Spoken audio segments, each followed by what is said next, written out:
আসসালামু আলাইকুম রহমতুল্লাহ। বাহরাইন স্টুডিওতে আপনাদের সকলকে স্বাগত জানাচ্ছি। আমি মিরাজ। আমি একজন বাহরাইন প্রবাসী। আর বর্তমানে বাংলাদেশে স্বৈরাচার হাসিনা সরকার পতনের পর নতুন সরকার গঠিত হয়েছে ডক্টর মোহাম্মদ ইউনূসের নেতৃত্বে।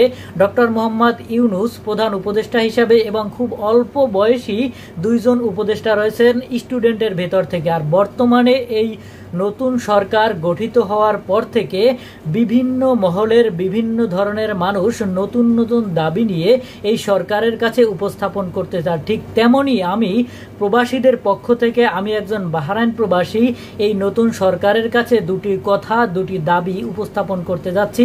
আপনারা যদি এই দাবি সম্পর্কে, যেহেতু যারা প্রবাসী রয়েছেন, প্রবাসীরা যদি আমার এই দাবি সম্পর্কে একমত হন, তাহলে অবশ্যই আমার এই ভিডিওটি শেয়ার করবেন এবং যদি আমার এই পেজটি ফলো করে রাখবেন। দর্শক, আমি ভিডিওটি বেশি লম্বা করব না। বাংলাদেশে এই 24-এ যে যুদ্ধটা হয়েছে, এই যুদ্ধে প্রবাসীরা সরাসরি অংশগ্রহণ করতে না পারলেও তাদের মনটা কিন্তু ওই বাংলাদেশেই রয়েছিল। এছাড়া আপনারা দেখতে পারছেন যে প্রবাসীরা রেমিটেন্স শাটডাউন করে দিয়েছিল, রেমিটেন্স টোটালি বন্ধ করে দিয়েছিল। সেটা আপনারা একটা নোটিশে দেখতে পারছেন যে বিগত একদিনে যেই পরিমাণ রেমিটেন্স বাংলাদেশে যেত, আর এই যুদ্ধের সময় এক সপ্তাহেও ওই একদিনের সমান রেমিটেন্স যায়নি। তার মানে আপনারা বুঝতে পারছেন যে প্রবাসীরাও ওই যুদ্ধে প্রচুরভাবে সহযোগিতা করছে এবং রেমিটেন্স টোটালি বন্ধ করে দিয়েছিল। তো দর্শক, আমার যে দুটি দাবি, আমি আসলে বেশি অনেকগুলো দাবি করব না, খুবই সংক্ষেপে, খুবই ছোট আকারে 2-3টি দাবি আমি উপস্থাপন করব,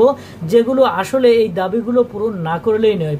এই দাবির মধ্যে আমার 1 নাম্বার দাবি হলো যে আসলে মানুষ মরণশীল, কে কোন সময় কোথায় মারা যাবে সেটা কেউই বলতে পারে না। ঠিক তেমনি এই প্রবাসীরা হালাল রুজি ইনকামের জন্য, ফ্যামিলিকে একটু ভালো রাখার জন্য, দেশকে একটু ভালো রাখার জন্য নিজেকে ত্যাগ করে, নিজের সুখকে বিসর্জন দিয়ে তারা প্রবাসে এসেছে এবং এই প্রবাসের মাটিতে, আল্লাহ না করুক, আমি চাই একজন প্রবাসীও বিদেশের মাটিতে মারা না যাক। তারপরেও বলা যায় না, যদি কোনো প্রবাসী বিদেশের মাটিতে মারা যায় তাকে ইমিডিয়েটলি, কোনো লেট করা যাবে না, বিনা খরচে যত দ্রুত সম্ভব তার লাশটি দেশে নিতে হবে এবং পরিবারের কাছে পৌঁছে দিতে হবে। এইটা আমার 1 নাম্বার দাবি। দ্বিতীয় দাবিটি হচ্ছে, দেখুন, একজন প্রবাসী জীবনের সবচেয়ে মূল্যবান সময়টুকু সে প্রবাসের মাটিতে ব্যয় করে।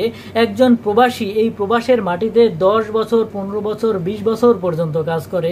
সেই 10 বছর, 15 বছর, 20 বছর পর্যন্ত কাজ করে, সে রোগ শোকে বিভিন্নভাবে জরাজীর্ণ হয়ে যায়। এরপর যে সে দেশে গিয়ে কাজ করবে, সেই কাজ করার ক্ষমতাটুকু তার থাকে না। আমি সেই জন্য সরকারের কাছে রিকোয়েস্ট করব যে আপনি যে কোনো একটা বয়স নির্ধারণ করে দেন। যেমন একজন প্রবাসী 5 বছর কিংবা 10 বছর কিংবা 15 বছর, 20 বছর যদি এই সময়টা সে কমপ্লিট করে, প্রবাসের মাটিতে থাকে এবং বৈধ পর্যায়ে দেশে টাকা পাঠায় এবং কোনো প্রকার কুকর্মে লিপ্ত না হয়, তাহলে তাকে সরকারের পক্ষ থেকে হোক সেটা একবারে সর্বনিম্ন 2000 কিংবা 5000 কিংবা 10,000, হতে পারে সেটা 20,000, তাহলে এই ভাতাটা যদি আপনি প্রদান করেন একজন প্রবাসীকে, তাহলে একজন প্রবাসী এই প্রবাসের মাটিতে সে কাজ করতে অনেকটা আগ্রহ পাবে এবং তার একটা কনফিডেন্স থাকবে, তার একটা ইচ্ছা থাকবে যে সরকার থেকে আমাকে এই ভাতাটা প্রদান করা হয়, আমি এই বয়সটা বা এত বছর পর্যন্ত আমি এই বিদেশের জীবনটা কমপ্লিট করে তারপরে যাব ইনশাল্লাহ। তাহলে হবে কি, দেশের রেমিটেন্সটাও বরাবর যাবে এবং প্রবাসীরাও অনেকটা হ্যাপি থাকবে। এই 2 নাম্বার দাবিটি আপনারা মেনে নেবেন আমি আশা করি। এবং আমার তৃতীয় দাবিটি হচ্ছে, একজন প্রবাসী যখন বিদেশের মাটি থেকে দেশে যায় তাকে এয়ারপোর্টের হয়রানি বন্ধ করতে হবে এবং খুবই দ্রুততম সময়ের মধ্যে তার লাগেজ সমূহ এবং কাগজপাতি তার হাতে দিতে হবে এবং লাগেজ থেকে মালামাল চুরি হওয়া থেকে রক্ষা করতে হবে। আমার 4 নাম্বার দাবিটি হচ্ছে, টিকিটের ন্যায্য মূল্য নির্ধারণ করতে হবে। আমরা দেখি বিভিন্ন দেশের মানুষ খুবই কম মূল্যে, কম দামে টিকিট কেটে তারা দেশ বিদেশ ভ্রমণ করে, অথচ আমাদের টিকিটের দাম ডাবলের পরেও ডাবল। বিভিন্ন ধরনের সিন্ডিকেট তারা এই টিকিট নিয়ে ব্যবসা বাণিজ্য করে, এগুলো বন্ধ করতে হবে। এবং সর্বশেষ আমার একটা মাত্র দাবি, সেটি হচ্ছে নতুন ভিসা নিয়ে যারা বিদেশ আসবে তাদের এই ভিসায় একটা ন্যায্য মূল্য নির্ধারণ করতে হবে। আমি দেখি যারা নতুন ভিসা নিয়ে এই মধ্যপ্রাচ্যেও আসে তাদেরকে একজনকে 3 লাখ, 4 লাখ, 6 লাখ পর্যন্ত ভিসার দাম দিয়ে তারপরে আসতে হয়। আপনি একবার চিন্তা করুন, একজন প্রবাসী যদি 3 লাখ, 4 লাখ, 5 লাখ, 6 লাখ টাকা দিয়ে এই মধ্যপ্রাচ্যের মতো জায়গায় আসে, এসে কয় টাকাই বেতন পায় তারা? 10,000, 5,000, 20,000, 12,000, এর চেয়ে বেশি তারা ইনকাম করতে পারে না। তাহলে একজন প্রবাসী যদি 6 লাখ টাকা দিয়ে আসে প্রবাসে, আর এই 6 লাখ টাকা তো তার নিজের থাকে না, যেহেতু তারা মধ্যবিত্ত এবং নিম্ন মধ্যবিত্ত। এই 6 লাখ টাকা বিভিন্ন ধরনের ধার কর্জ এবং সুদে নিয়ে আসে। তাহলে এই 6 লাখ টাকা তারা কিভাবে উঠাবে, এরপর দেশকেই বা তারা কিভাবে এগিয়ে নিয়ে যাবে এবং ফ্যামিলিকেই বা তারা কিভাবে উপরে নিয়ে যাবে? তো দর্শক এবং যারা রয়েছেন সরকারের উপদেষ্টা সমূহ, আমি মনে করি আপনারা এই দিকটা একটু খেয়াল রাখবেন। ভিসার মূল্যটা যত কমানো যায় ততটাই কমাবেন, এবং এতে হবে কি, প্রবাসীদের অনেকটা উপকার হবে। আমার এই ভিডিওটি যদি প্রবাসীদের এবং সাধারণ মানুষদের ন্যূনতম ভালো লাগে, তাহলে আমার এই ভিডিওটি অবশ্যই শেয়ার করবেন এবং আমার পেজটি ফলো করে দিবেন। আসসালামু আলাইকুম ওয়া রাহমাতুল্লাহি ওয়া বারাকাতুহু।